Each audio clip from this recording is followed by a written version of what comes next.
गर्भ से बचाव के लिए परिवार नियोजन में दो तरह के साधन आते हैं, अस्थायी और स्थायी।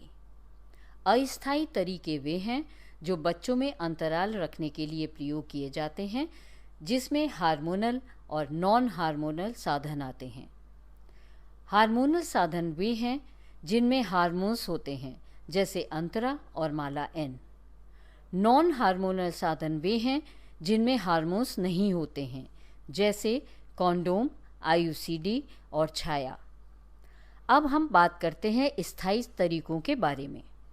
स्थायी तरीके वे हैं जो दंपति द्वारा तब इस्तेमाल होते हैं जब दंपति को लगता है कि उसका परिवार पूरा हो गया है, अब उन्हें आगे और बच्चे नहीं चाहिए। इसमें महिला नसबंदी और पुरुष नसबंदी शामिल है।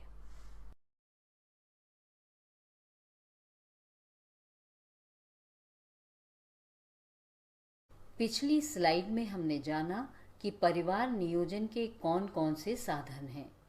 अब हम देखेंगे कि परिवार नियोजन के प्रत्येक साधन की प्रभावशीलता सही व लगातार प्रयोग करने पर व सामान्य तरीके से प्रयोग करने पर कितनी होती है। सामान्य तरीके से उपयोग का मतलब है परिवार नियोजन के किसी भी साधन का अनियमित प्रयोग करना।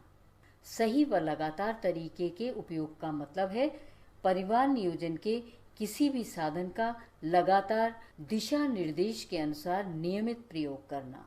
स्थायी विधि में देखें, पुरुष नसबंदी या महिला नसबंदी हुई है तो 100 महिलाओं में एक से भी कम महिलाएं गर्भवती हो सकती हैं।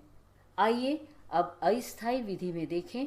यदि महिला आईयूसीडी का उपयोग सामान्य या सही तरीके से करती है तो 100 महिलाओं में से एक से भी कम महिलाएं गर्भवती हो सकती हैं। यदि महिला लैम विधि का उपयोग तीनों शर्तों के साथ सामान्य तरीके से करती है तो 100 महिलाओं में से 2 महिलाएं गर्भवती हो सकती हैं। वहीं यदि सही और लगातार तरीके से उपयोग करें तो एक से भी कम महिला गर्भवती हो सकती है। अंतरा इंजेक्शन में अगर महिला सामान्य तरीके से उपयोग करती है तो कम से कम 3 महिलाएं, और यदि सही व लगातार तरीके से उपयोग करती है तो एक से भी कम महिला गर्भवती हो सकती है। छाया गोली में देखें तो यदि महिला सामान्य तरीके से उपयोग करे तो 3 महिलाएं गर्भवती हो सकती हैं, पर यदि सही और लगातार तरीके से उपयोग करे तो कम से कम 2 महिलाएं गर्भवती हो सकती हैं। इसी तरह मालायन खाने वाली महिलाओं में सामान्य तरीके से उपयोग करने पर 8 महिलाएं और सही व लगातार तरीके से प्रयोग करने पर एक से भी कम महिलाएं गर्भवती होती हैं।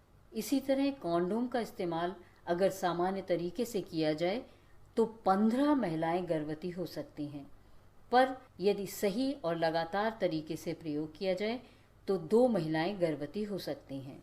इससे हमें यह पता चलता है कि अगर दंपति सही व लगातार तरीके से उपयोग करते हैं तो इसकी प्रभावशीलता सामान्य तरीके से उपयोग से ज़्यादा है और महिला के गर्भवती होने की संभावना कम होती है।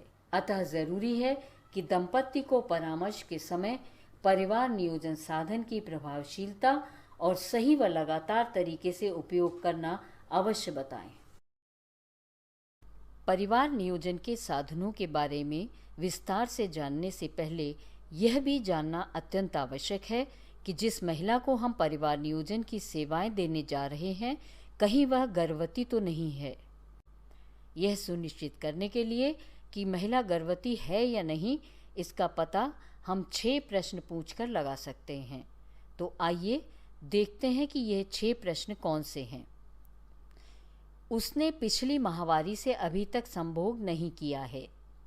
सही ढंग से तथा लगातार भरोसेमंद गर्भनिरोधक विधि का इस्तेमाल करती आ रही है।